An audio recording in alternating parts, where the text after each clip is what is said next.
তোমাদের গর্ভে জন্ম দিলে কি হবে জানো? আমার এই দেহটা গোবিন্দ সেবায়। হরে কৃষ্ণ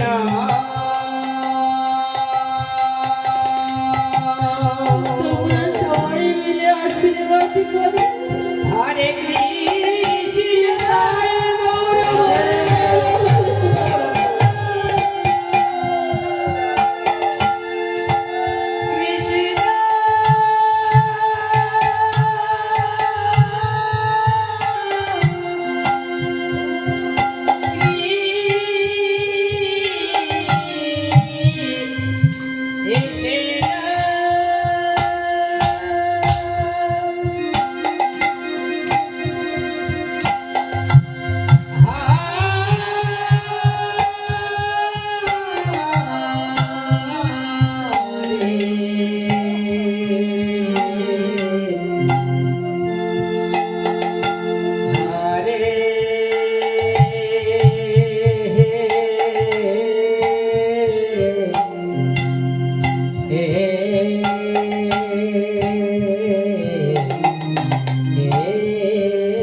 কৃষ্ণ ভক্ত মায়ের পিতার গর্ভে জন্ম হলো, তেমন বাবু আমারও কর্ম ভালো ভালো বলে এমনই পিতা মাতার গর্ভে আমি জন্ম নিয়েছি। যদি এই পিতা মাতার গর্ভে জন্ম না নিতাম তাহলে তো আমার দ্বারাও গোবিন্দ সেবা হতো না। তাই তোমরা সবাই আশীর্বাদ করো, যদি আমার মানব কুলে জন্ম নেই তাহলে যেন এই পিতা মাতার গর্ভে আমি জন্ম নিই।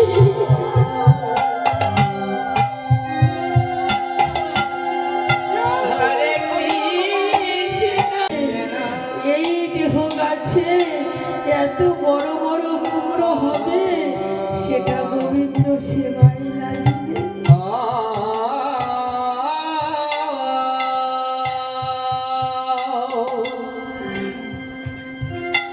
আরে যারা ওই কষ্ট সহ্য না করে লতিয়ে লতিয়ে না গিয়ে একবারে বড় গাছ হয়ে যায় সেই গাছের ফল গোবিন্দ সেবায় লাগে না। বট গাছ কত বড়, তার ফলগুলো কত ছোট, সেই গাছের ফল কি গোবিন্দ সেবায় লাগে?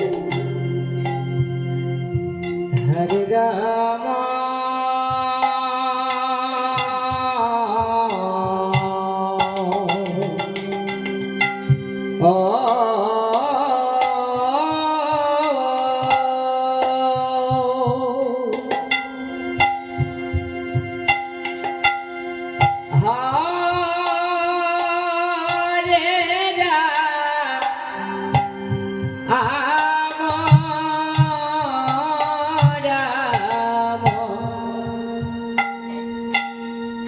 রাম হরে হরে হরে কৃষ্ণ। তাই আপন আপন চরণের হৃদয়ের মাঝে ধারণ করে বেরিয়ে চলে যাও। কৃষ্ণ যত দূর পারো চলে যাও, দেখবে তোমার কাছে একদিন সুন্দর একটি মিষ্টি ফল হবে, আর সেই ফল গোবিন্দ সেবায় লাগবে। আর যদি মেয়ে না যাও তাহলে সেখানেই থাকবে, ওখান থেকে আর ফলও হবে না, গোবিন্দ সেবায়ও লাগবে না।